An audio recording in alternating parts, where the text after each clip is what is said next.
So today I'm going to show you how to make Regal Eyes flowers or any other cake decoration. So ang gagamitin natin ngayon, itong mga ready-made Regal Eyes, different color siya. Kahit anong color nyo gustong, may pink, red, and name it. So may white. So nabibili to sa any baking supplies store or sa internet. So itong mga ito yung gagamitin pang hulmahan.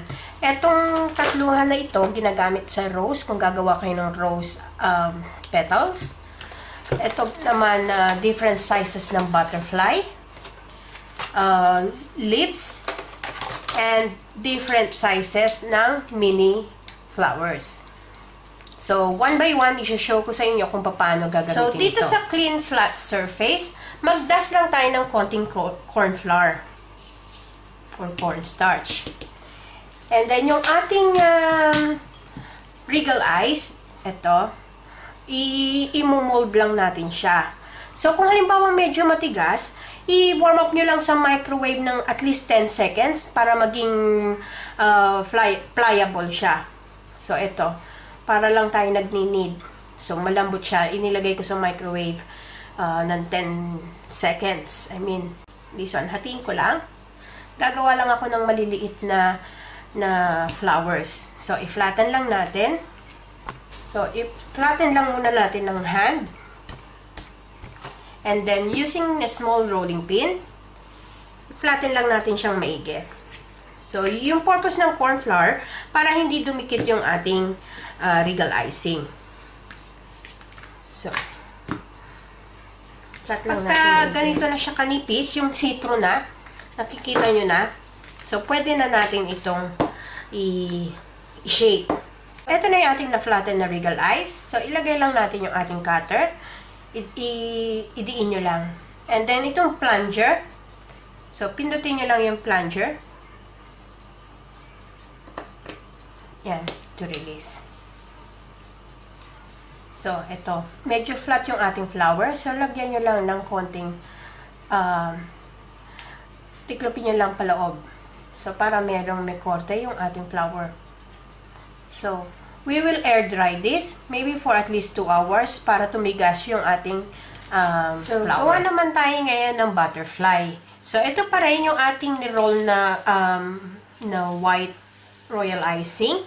So, gagamit ako ng medium size na cutter ng butterfly.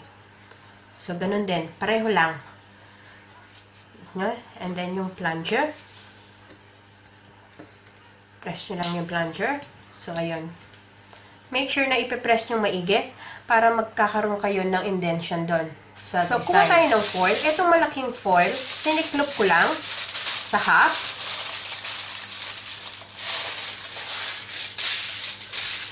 And then, fold nyo ulit sa half. Another half. And then, yung last na half. Ganyan. Dito natin iuhulma yung ating butterfly para ang effect parang lumilipad siya. So, ibuka lang natin sa gitna. Yan. So, para siyang V. See? You can see. So, yung ating cut ng butterfly, ipatong nyo lang dyan sa ibabaw. So, ganyan. Yan.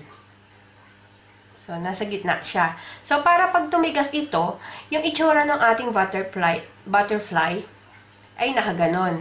So, para siyang lumilipad. So, continue na lang kung ilan ng butterfly na gusto nyong gawin in different sizes. So, ito, medium itong ginawa kong to. So, patitigasin din natin to. Leave it for air dry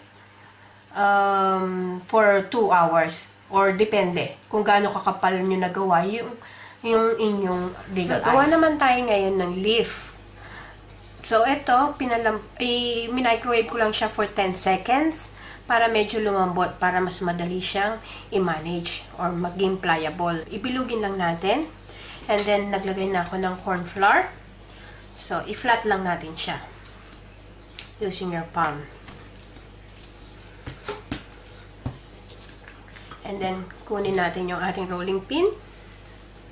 So, ganun lang din, manipis. Para mas madali siyang matuyo. Make sure na even yung inyong thinness. So, ayan. Talagang manipis siya. So, yung ating cutter, meron ding different sizes. 3 different sizes. Small, medium, and large. So, this one, yung separate yung ibang cutter yung gagamitin ko. So, gamit tayo ng large. So, i-press lang natin the middle, i-cut. And then, kunin natin. So, etong ating na-cut na leaf, lagyan lang natin ng indentation using a toothpick. Guhitan nyo lang sa gitna. Bali yung lang tip ng, ng toothpick. And then, sa side, mga 3 siguro. Oh, sure na masira. And then, on the other side, parang guhitan nyo lang. So, parang magmukha lang siya talagang leaf. Kasi itong cutter na nabili ko, walang indentation. Unlike nung ating butterfly na cutter, merong pang indentation. So, mas maganda kung mabili nyo yung mayroon. So, para ito, okay na to. So, lilileave lang natin to for 2 hours para tumigas. So, depende kung gaano kakapal nyo nagawa yung pagtigas niya. So, ito na yung ating mga napatoy yung flowers. So, matigas na siya after an hour. So, ito yung ating leaf. And, tingnan nyo yung ating butterfly. So, matigas na siya. See? So, dapat talaga nakalagay dun sa foil. Parang effect niya, yung parang lumilipad. Na naka-bend yung kanyang wings.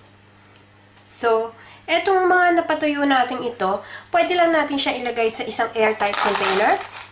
And then, pwede natin to i-keep as long as na alam nyo yung expiration date ng Regal Ice na ginamit nyo. So, usually, ginagawa ko na ito ahead of time. So, in case na kailangan kong gumawa ng cake, meron na akong ready-made na decoration. So, sana magustuhan nyo itong ginawa kong ito and i-try nyo.